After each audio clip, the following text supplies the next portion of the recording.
Welcome to Final Third TV. This week we'll discuss David Luiz and why we feel he's a player every club should have.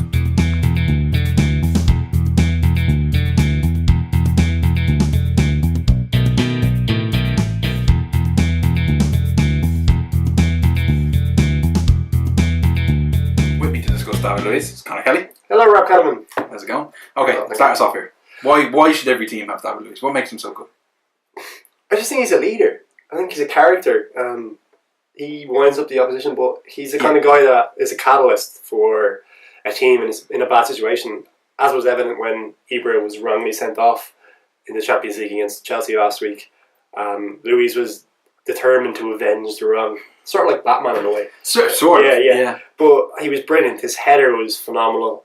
It sort of reminded me of Sergio Ramos in the Champions League last year at the end of the season, where he pulled Real Madrid out of it a couple of times in big games. And got very little credit for it. Yeah, but he showed leadership in that game. I think that's why every team needs a player like David Luiz, a guy who will fight to the end and has that bloody mindedness and determination when things are going away. I think he even ran across to the Chelsea bench at one point and said, "We'll beat you at 10." And they did.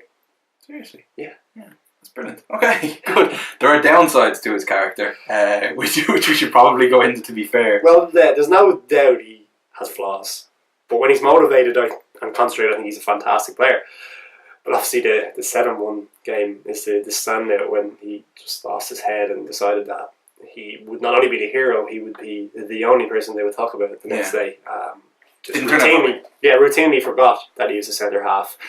Decided to go on marauding runs forward, leaving an acre of space behind them. I think a lot of that is obviously to do with Thiago Silva not being beside him. I think the interesting thing to note was against Chelsea, he did the same thing, stepping out all the time, but it works. So there is.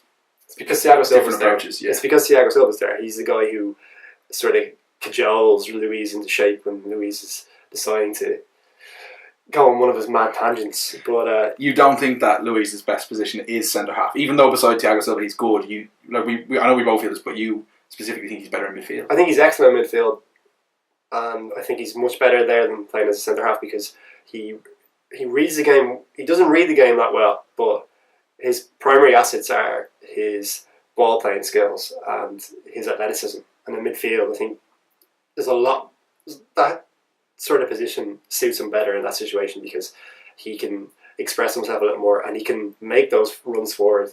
Whereas as a centre half, you have to be disciplined. You have to hold your position in shape. Yeah. And basically, you're the last line before you go to the goalkeeper. It's simple maths as well. Yeah, there's not as many situations where he'd be sent off for straight red cards for last man tackles. Yeah, exactly.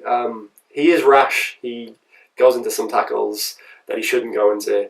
He does some silly things on a football pitch, but when you play him in midfield, you eliminate the possibility for a red card, as you said, and I think he can be more of an influence there. Can we be super cliched and say that the reason he has such a Jekyll and Hyde to his games because he plays with his heart on his sleeve? Is that where we're going with this? It's a little simplistic, but yeah, he does play with his heart on his sleeve, I suppose. He is a player who has genuine passion for the game. You can see it when he plays. And, I just think that sort of enthusiasm is undeniable, and it's the type of player that every team needs. There you go. So that's Conor's take on David Luiz. Do you agree or disagree? Have your say in the comment section below. Don't forget to subscribe to Final Third TV. All of our previous pods are available on the finalthirdpodcast.net. There's one released every Monday or Tuesday. You can follow us on Facebook and Twitter at @the_final_third. Thanks for watching.